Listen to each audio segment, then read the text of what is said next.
farmers like Elijah are the backbone of the African economy. 3 out of 4 people live in rural areas and work in the agriculture industry. It's estimated that these farmers produce only about a quarter of their potential harvests.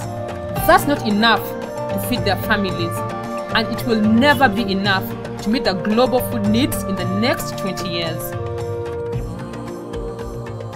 Nga sinegate opportunity nali mulimi nengo we natandika nga nfunamu okusomoozebwa okw'amaanyi ku bikwatagana n'okyeya omusana ebirime nga tebikyabala bulungi nga olima ebbeeyi y'ebirime ngeri wansi ogenda kukungula nga nebyosuubira okukungula nga tebikola ki nga tebiwera ng'olabira ddala amakungula gavaamu nga tasobola kuyimirizako omuntu abeerewo mu mbeera ennungi. Olabira ddala nga n'enyingiza nga ntono ate nga nakufuna school fees z'abaana ekibaawula ku baana basoma osanga omwana nga tasomye omusanga ku puulu ng'ali ku kaadizi ng'ali kuzaala kubanga chance y'ogenda ku masomero batakoze ki nga tebagirina naye ng'embeera y'ekitundu ng'amasomero gali wala ate nga nindi sirina school fees ezisobola okunyambako okubateeka mu bisulo kyampaliriza okukwatagana n'omutandisi w'essomero erimu ne tukaanya omuwala wange asooka nemuteekayo nga mu kisulo nagezaako okukaanya ne director nanzikiriza ebiseera ebyo nga nsobola okulima bwe nkungula kasooli nga muwa nsawo nga bigenda ku school fees n'entambula mu bulamu obwo so wakati awo embeera teyali nyangu. Opportunities Agriculture Finance Program is here to help farmers meet their potential, feed their families, and provide for their communities. In short, we want them to grow more and get more. We are focused on 2 things. First, we provide training and support so they learn best practices and can get the best prices for their harvests. Next, we provide the capital that farmers need to buy things like tools, seeds and fertilizers to improve their crops. Loan yange yasooka mu opportunity nagifuna mu 2011 twafunamu okubangulwa enkozesa ya ssente n'enkozesa ya loan ne tufuna training kubanga emwanyi nagiraba nga esobola kunsitula nensobola okutandika okutambula mu mulembe olusi ku byenfuna nga nsobola okufunamu akasobola kunyamba. Tefuna kusoomoozebwa kw'amaanyi ng'ebirala ssente 20,000 byanyambako mu kugula endokwa sigo ezisooka mu kusimba emwanyi naye nga target kwali kutuuka ku kiruubirirwe ky'okulima mwanyi nga nsobola okuva mu mbeera eza season. Kyampaliriza loan ey'okubiri gye nafuna mu 2012 ya $50,000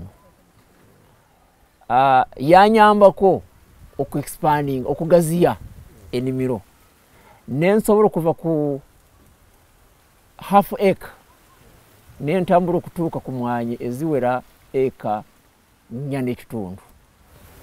nze bwe natandika mu records natandika nga nsobola nga nkungula ensawo ezi2 ez'emwanyi 16 naye olwaleero olw'enkyukakyuka n'emisomo binsobozesa okutuuka kukungula ensawo 20 awo wakati wa 2 na 3.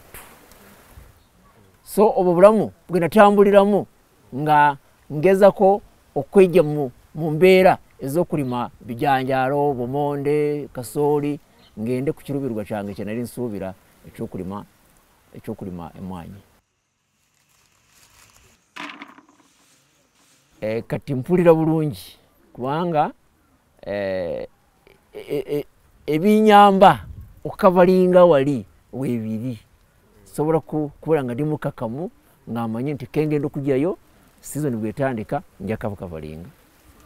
Kinyambye nsobodde okuva ku nyumba gye nasookamu nengenda ku nyumba gye ndi mu kuzimba neyankuba tetenagwa naye nga ekifaananyi kiraba nga waliwo kikyuse. Eno yalina enyigi z'embaawo, eno erina enyigi z'ebyuma. Wenzimbye amaka amalala enkyukakyuka kweri kubanga waliwo amadirisa eri terina madirisa naye nga ekifaananyi ewekiri esewo. To date, we've mobilized $264 million in capital for farmers, and we are just getting started. We are training farmers to become leaders in their communities called farmer support agents, who bring opportunity services to their neighbors so that entire communities can transform together. Elijah is one of these farmer support agents. Nga farmer support agent, ekigendererwa kyaffe kwe kulaba nga abalimi baffe baganyirwa ne bafuna obukugu kwekyo kyenyini kyebakola. Olugendo lwange mu bwa farmer support agent Foundation International yankozesa mu kumpa tools oba ebikozesebwa ng'essimu, field charts oba charts ez'okusomesezaako abalimi. Tusikiriza omulimi buli mwezi okutuula ewuwe ne tulambula omusiri gwe ne tulaba atambudde atya ku by'amaka, abaana basomye batya, n'emmere y'awaka gy'alya agitegesa atya. Ekyo kisobozesezza gurupu zaffe okulaba nga zisobola buli omu okuteeka mu nkola ekyo kiruubirirwa okutuukako. Nga tuli ku mission ey'omulimi omu waffe okulaba nga tutuuka ku kukungula kilo 15. Mpulira nga mbyenyumirizaamu kubanga abalimi bansema ekitiibwa ng'omukulembeze ate ng'omuwabuzi, kubanga bw'oba oli awo ekiganye mu nnimiro ajja n'akwebuuzaako n'omuwa gayidinga kyalina okukola. Ekisinga nnyo kyenyize ate kyenganyirwamu mu bya opportunity kye tuyita financial literacy oba enkozesa ya ssente. Kinyambye okulaba nga nva ku mutendera nga ngenda ku mutendera omulala, okufuna obuweereza ku mobile banking, saving oba okutereka, nenfunamu enkozesa ya saving mu opportunity bank, mu opportunity.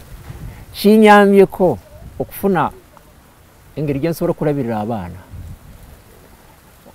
Wakati abaana bange bonna bali mu kusoma, sobodde okufuna school fees ezisobola okusomesa omwana okumutuusa ku university. Olwekyo kati ninayo omwana wensuubira mu gw'omwenda ajja kuba ng'amaliriza omwaka ogwokusatu. Naye nga ebyo byonna mbijje mu opportunity.